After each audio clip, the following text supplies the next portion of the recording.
Assalamualaikum warahmatullahi wabarakatuh. Pada video kali ini kita akan membahas mengenai estimasi, salah satu materi penting di mata kuliah statistika dan probabilitas. Ada dua estimasi yang akan kita bahas, yaitu estimasi titik dan estimasi interval. Langsung aja kita masuk ke materinya. Oke, yang pertama di sini adalah estimasi titik. Langsung aja kita masuk ke definisinya. Suatu estimator dari parameter dikatakan unbiased atau tidak bias jika min dari distribusinya sama dengan nilai sebenarnya dari parameter.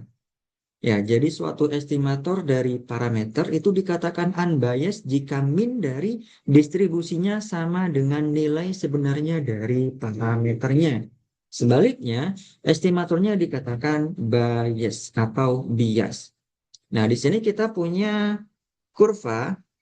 Yang pertama ada kurva yang ini saya tandai dengan warna merah. Ini kurva distribusi normal. Kemudian dari kurva ini kita tarik garis vertikal yang membagi dua daerah sehingga daerah kanan dan kirinya simetris ya, yaitu ini adalah nilai minnya atau nilai rata-ratanya. Dan ternyata nilai minnya itu sama dengan nilai asli dari parameternya. Kalau nilai minnya sama dengan nilai parameter, maka dikatakan estimator yang unbiased. Ya. Lalu bagaimana dengan kurva yang kedua? Nah, kurva yang kedua ini, perhatikan ya, yang saya tandai dengan tinta warna biru ini. Kalau kita ambil minnya atau nilai rata-ratanya yang ada di tengah-tengah di sini, ini mu-nya, maka dia akan berbeda dengan nilai asli dari parameternya. Kalau mu-nya berbeda dengan nilai parameternya, maka dikatakan estimator yang bias ya. Jadi itu perbedaan antara estimator bias dan estimator yang tidak bias. Cuman pada pembahasan kita kali ini, kita akan banyak menyinggung tentang unbiased estimator, yaitu ketika min-nya sama dengan nilai parameternya. Seperti itu. Oke, di sini ada definisi. Jarak antara suatu estimasi dan parameter yang diestimasi itu disebut error estimasi. Nah, di sini ada kurva distribusi normal. Ada 95% estimasi yang artinya adalah ini 1,96 dikali standar errornya. Jadi 1,96 SE ke arah kiri dari nilai mu-nya dan ke arah kanan dari nilai mu-nya. Ya, 1,96 dikali standar error dari estimatornya. Nah, yang unik di sini kok bisa angkanya itu 1,96? Kenapa kok bukan 1,56, 1,91 atau yang lain? Kok munculnya 1,96? Nah, ini ada analisis perhitungannya ya, teman-teman ya. Jadi, perhitungannya tuh dimulai dari sini, yaitu alfa. Alfa itu sama dengan 1 dikurang dengan 95% ini. Itu sama dengan 5%. Nah, perhatikan, di sini batas di sini itu adalah Z alfa per 2. Dan di sini pun itu adalah min Z alfa per 2. Karena alfa per 2 berarti alfa yang di sini harus kita bagi dengan 2. Sehingga sama dengan 5% dibagi dengan 2 sama dengan 2,5%. Nah, 2,5% ini adalah daerah yang di sebelah kanan ini. Ini adalah nilai alfa per 2 yang sama dengan 2,5%. Lalu nilai yang di sebelah kirinya secara keseluruhan berarti 1 dikurang 2,5%, yaitu berapa? 97,5%. Ya, atau 0,975. Inilah nilai yang kita cari di dalam tabel 0,975. Coba kita cek di dalam tabel 0,975 itu ada di mana? 0,975 itu ada di sini ya, teman-teman ya. 0,975, nilainya adalah 1,96 ya. Jadi nilai dari Z alfa per 2 itu adalah 1,96. Nah, ini nilainya adalah 1,96. Otomatis yang di sini adalah min 1,96. Min ini artinya adalah dia ke arah kiri dari nilai mu-nya. Ya, 1,96 ke arah kiri dari nilai rata-ratanya. Kalau ini positif karena dia ke arah kanan dari nilai rata-ratanya. Seperti itu ya.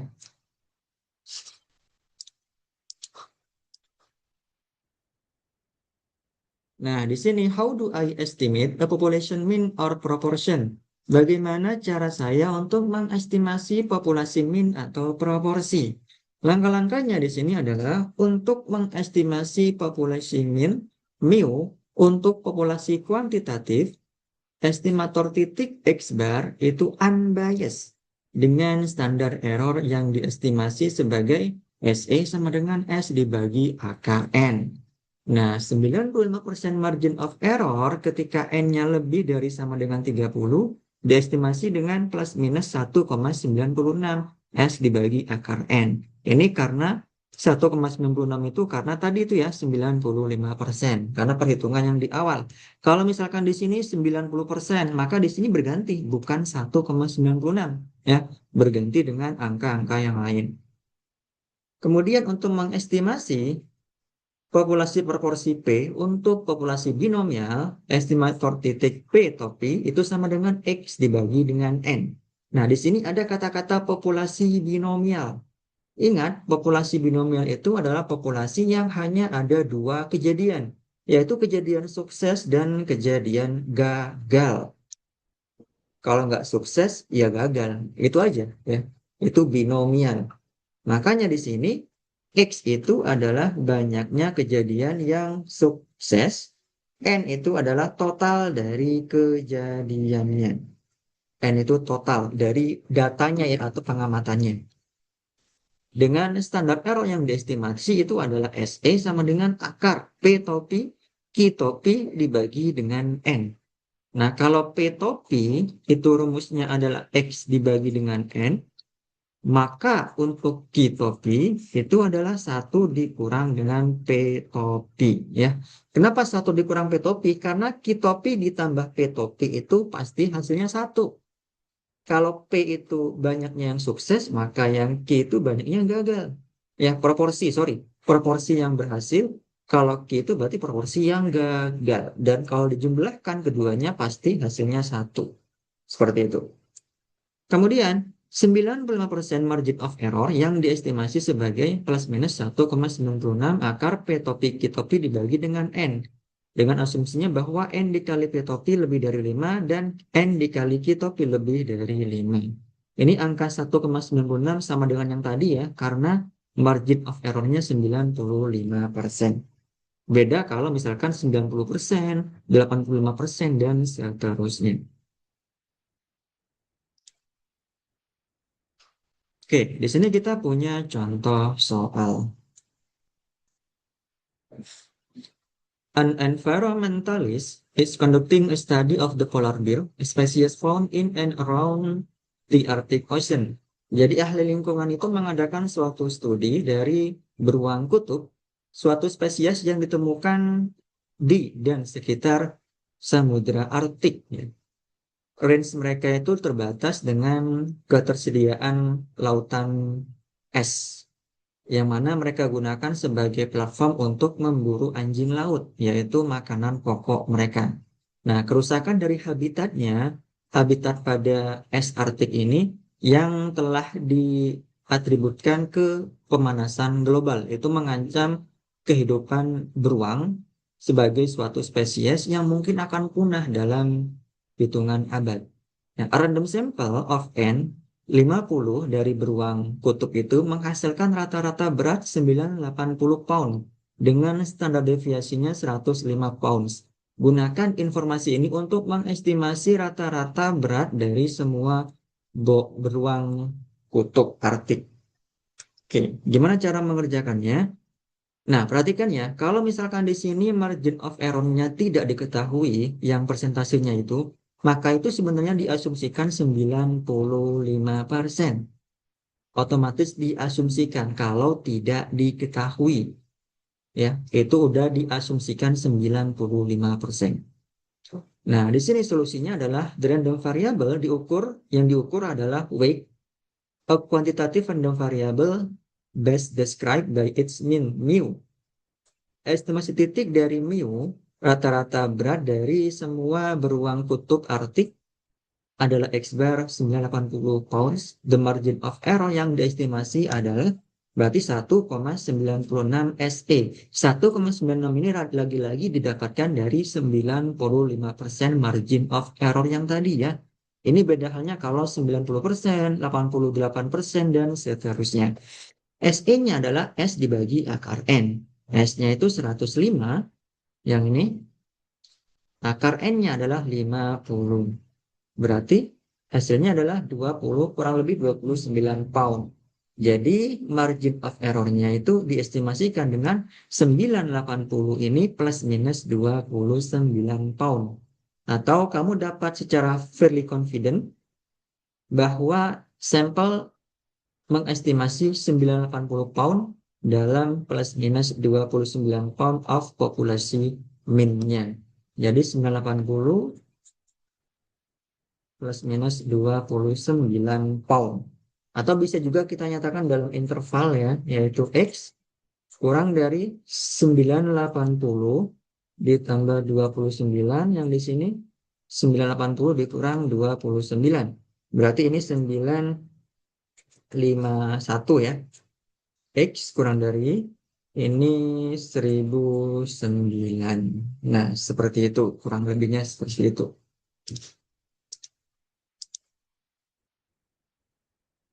Nah, bagaimana untuk yang proporsi? Di sini saya punya contoh untuk yang bagian proporsi. Kita langsung aja bahas ke yang diketahui ya. Yaitu di sini ada N sama dengan 100. Lalu 73% dari sampel yang terindikasi apa yang mereka telah dengar dan atau baca, global warming adalah suatu masalah yang sangat serius. Artinya ini adalah P-nya, P-topinya.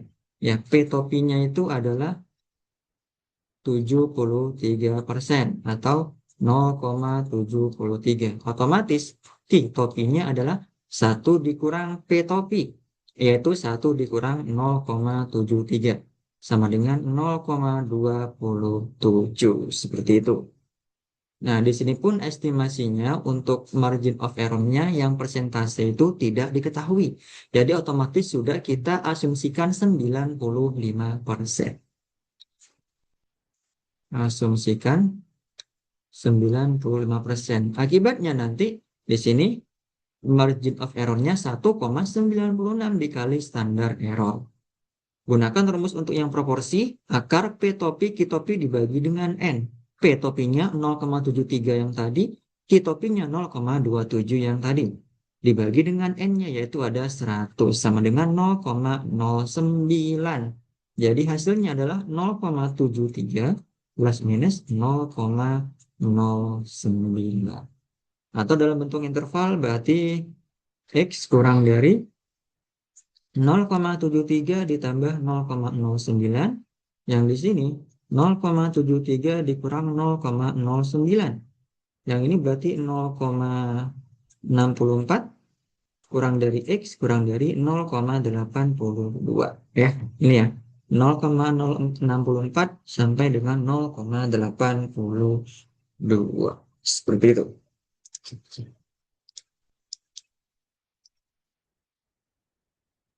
Nah, di sini ada suatu narasi yang menarik ya.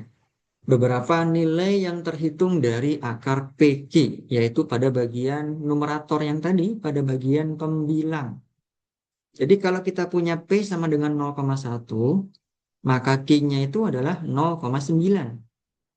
Sehingga P dikali Q-nya adalah 0,09, akar PQ-nya adalah 0,30. Kalau P-nya 0,2, berarti Q-nya kan 0,8. Dikaliin adalah 0,16, diakarin berarti 0,4, dan seterusnya. Ternyata di sini ada suatu pola yang mana polanya semakin dia menuju ke 0,5 P-nya, maka nilai akar PQ-nya akan semakin tinggi dan akan mencapai maksimum ya, yaitu pada saat akar PQ-nya 0,5. Jadi untuk yang di sini sama dengan yang di sini, otomatis sama ya. Yang ini pun juga sama dengan yang di sini, ini sama dengan yang di sini, ini sama dengan yang di sini, dan akan mencapai maksimum ketika 0,50. Ya, perhatikan di sini, tabel di atas itu menunjukkan bahwa pembilang dari standar error P-topi berubah untuk nilai yang bervariasi pada P-nya. P yang sebelah sini nih. Perhatikan bahwa untuk sebagian besar nilai dari P, khususnya ketika P di antara 0,3 dan 0,7, ini ya, 0,3 sampai 0,7, ada sangat kecil perubahan dalam akar PQ-nya. Pembilang dari SE-nya itu mencapai maksimum ketika P-nya 0,5. Nih, P-nya 0,5. Nah, beberapa pollster, lembaga survei, secara rutin menggunakan maksimum margin of error yang sering disebut sebagai error sampling ketika mengestimasi P yang dalam kasusnya mereka hitung seperti ini. 1,96 SE sama dengan 1,96. Ini P topi, ini Q topi 0,5 0,5 ya. Atau seperti ini juga bisa. Dan contohnya untuk beberapa pollster itu seperti Gallup, Harris, dan Ropal itu melakukan polling menggunakan sampel size dengan pendekatan 1000 data yang diambil ya. Jadi margin error mereka itu adalah hanya 3%. Nah, in this case, pada kasus ini, estimasinya dikatakan berada di antara plus minus 3% poin dari proporsi populasi yang sebenarnya. Seperti itu. Nah, kemudian kita masuk ke interval estimasi atau estimasi interval. Di sini ada yang namanya confidence coefficient atau koefisien kepercayaan. Satu min alfa ya, satu min alfa. Definisinya di sini adalah the probability that a confidence interval will contain the estimate parameter is called the confidence coefficient. Jadi peluang yang suatu confidence interval akan memuat parameter yang terestimasi disebut sebagai koefisien confidence. Contohnya adalah eksperimen itu sering menggunakan 95% interval confidence. Sering banget nih. Kalau misalkan di soal tidak ada kata-kata persentasenya, berarti diasumsikan 95%. Nah, ini berarti bahwa koefisien confidence atau peluang yang interval akan memuat parameter yang diestimasi adalah 0,95. Kamu bisa untuk menambahkan atau mengurangi your amount of certainty by changing the confidence coefficient. Bisa juga 0,9, 0,95, 98, 99, dan seterusnya.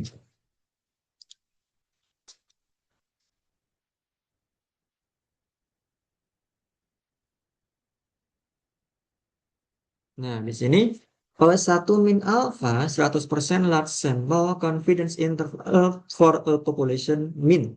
Ini adalah interval confidence untuk sampel yang besar pada populasi rata-rata mu. Di sini ada X bar plus minus Z alpha per 2 sigma dibagi akar N.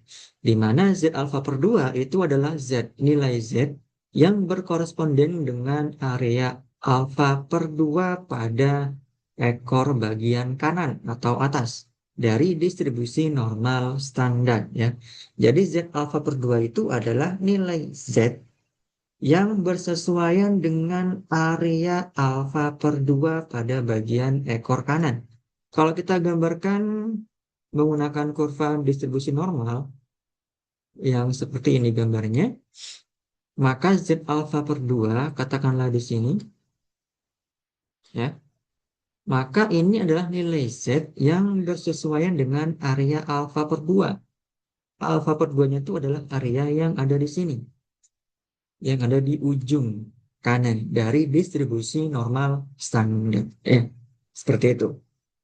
Nah, jika sigmanya tidak diketahui, itu dapat diaproksimasi dengan menggunakan sampel standar deviasi S ketika sampel size-nya itu lebih dari 30, lebih dari sama dengan 30, dan pendekatan interval confidence-nya adalah X bar plus minus Z alpha per 2 S dibagi dengan akar N. Seperti itu. Nah, untuk yang ini langsung aja kita skip. Kemudian kita masuk ke dalam contoh soalnya. Kita langsung aja ke yang diketahui ya. Yaitu di sini yang pertama ada N 50, lalu ada X bar di sini 756 gram, ada standar deviasi S sama dengan 35, dan ada interval confidence 95%. Kalau 95% udah langsung kita bisa memakai 1,96. Ini rumusnya ya, X bar plus minus 1,96 S dibagi akar N. X barnya berapa? Yang ini tadi, 756. Plus minus 1,96 dikali S. S-nya yang mana? 35. Dibagi akar N. N-nya adalah 50. Jadi hasilnya adalah 756 plus minus 9,7. Jadi 95% interval confidence untuk Minggu itu dari 746,30 sampai 765,70 gram per hari ya.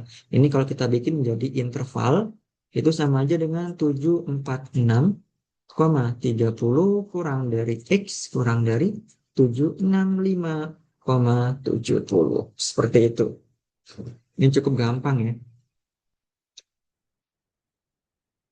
Nah, kemudian di sini kita punya contoh yang lain. Konstruksikan 99% interval confidence untuk mean daily intake dari soal yang sebelumnya. Berarti di sini ada interval confidence 99%. Gimana cara mencarinya? Sama dengan yang tadi ya, teman-teman ya. Jadi kita punya alfa di situ, yaitu sama dengan 1 min 99%. Sama dengan 1%. Karena Z alfa per 2, maka kita harus mencari alfa per 2. Ya, kita harus mencari wilayah atau daerah alfa per 2. Z alfa per 2. Ini adalah daerah untuk alfa per 2-nya. Yaitu berapa? Ya 1% dibagi dengan 2 sama dengan 0,5%. Itu sama dengan 0,005. Sehingga Z alfa per 2-nya, ini kan untuk alfa per 2 nih. Tapi kita akan mencari daerah yang di sini, yang di sebelah kirinya. Berarti daerah yang di sebelah kiri adalah 1 dikurang 0,05, yaitu 0,05 ya. 0,995. Nah, inilah yang akan kita cari di tabel Z. Cari di tabel Z. Coba kita cari ya, 0,995. 0,995 itu ada di 995. Di sini ya, di tengah-tengah di antara ini dan ini. Yang 0,995. Berarti 2,57 dan 2,58 di antara itu. Berarti kan 2,575. Ya enggak? 2,575.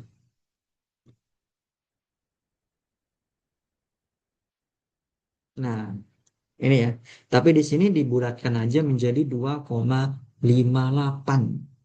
Oke, nggak apa-apa. Berarti ini kita bulatkan menjadi 2,58. Jadi rumusnya adalah X bar plus minus 2,58 dikali S dibagi akar N.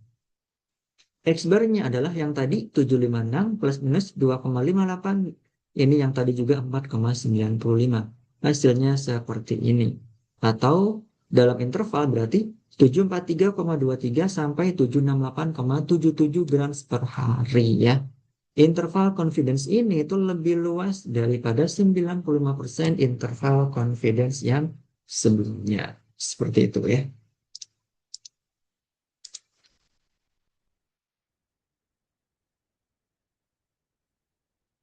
Nah, ini ada kurva. Ini ada 0,99 yang tadi interval confidence-nya atau 99%. Kemudian di sini 2,58 yang tadi kita ketahui ya, nilai Z alfa per 2-nya. Untuk alfa per 2-nya di sini adalah 0,005.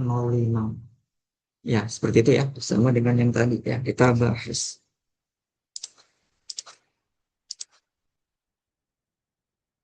Nah, sekarang kita masuk ke proporsi, populasi proporsi P. Perhatikan di sini. Banyak peneliti itu bereksperimen atau sampel surveys mempunyai tujuan mereka estimasi dari proporsi orang atau objek dalam kelompok yang besar yang mempunyai suatu karakteristik tertentu. Di sini adalah beberapa contoh. Jadi misalkan proporsi dari sales penjualan yang diharapkan dalam jumlah yang besar dari kontak customer. Lalu proporsi dari benih yang bertumbuh atau berkecambah. Lalu proporsi dari voters yang potensial yang berencana untuk ngevote untuk kandidat tertentu, kandidat politik tertentu. Nah, masing-masing itu adalah contoh praktis dari eksperimen binomial yang ada sukses dan ada gagal. Dan parameter yang diestimasikan adalah parameter binomial proporsi P. Jadi ketika sampel size-nya itu besar, maka proporsi sampelnya adalah P topi sama dengan X dibagi dengan N. X-nya itu adalah total banyaknya kesuksesan dibagi dengan total banyaknya percobaan. Jadi P topi ini adalah estimator yang paling baik, estimator titik yang paling baik untuk proporsi populasi P. Karena karena distribusi samplingnya mendekati normal dengan minnya P lalu standar errornya SE sama dengan seperti ini, maka P topi dapat digunakan untuk mengkonstruksi interval confidence menurut pendekatan yang diberikan pada bagian ini. Oke, akan kita bahas ya. Nah, ini rumus untuk interval confidence untuk populasi proporsi P. Rumusnya seperti ini. P topi plus minus Z alfa per 2 akar PQ dibagi dengan N. Ya, P itu banyaknya kesuksesan, berarti Q itu adalah banyaknya kegagalan.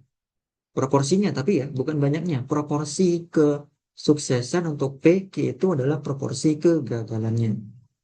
Di mana Z alfa per 2 itu adalah nilai Z yang bersesuaian dengan luas alfa per 2 pada ekor yang kanan dari distribusi normal standar. Nah, karena P dan Q-nya tidak diketahui, maka diestimasi menggunakan estimator titik yang terbaik, yaitu P topi dan Q topi. Seperti itu. Oke, lanjut. Nah, di sini kita punya contoh soal. A random sample of 985 likely voters, berarti suatu sampel random dari 985 voters yang potensial, yaitu mereka yang mungkin ngevote di upcoming election pada pemilihan yang mendatang, yang dipolling berdasarkan vote-a-thon yang diadakan oleh Partai Republik. Dari mereka yang disurvei, 592 terindikasi. Nah, ini berarti adalah ini adalah banyaknya yang sukses, X ya. X itu banyaknya yang sukses. Terindikasi bahwa mereka cenderung untuk ngevote kandidat Partai Republik di pemilihan yang mendatang. Kemudian konstruksikan 90% interval confidence untuk P, yaitu proporsi dari voters yang potensial pada pemilihan yang cenderung untuk ngevote untuk kandidat Partai Republik. Based on this information, can you conclude that the candidate will win the election? Nah, yang perlu kita cari tahu dulu itu adalah 90% ini ya, teman-teman ya. Yaitu alfa sama dengan 1 dikurang 90% sama dengan berapa nih? 10%.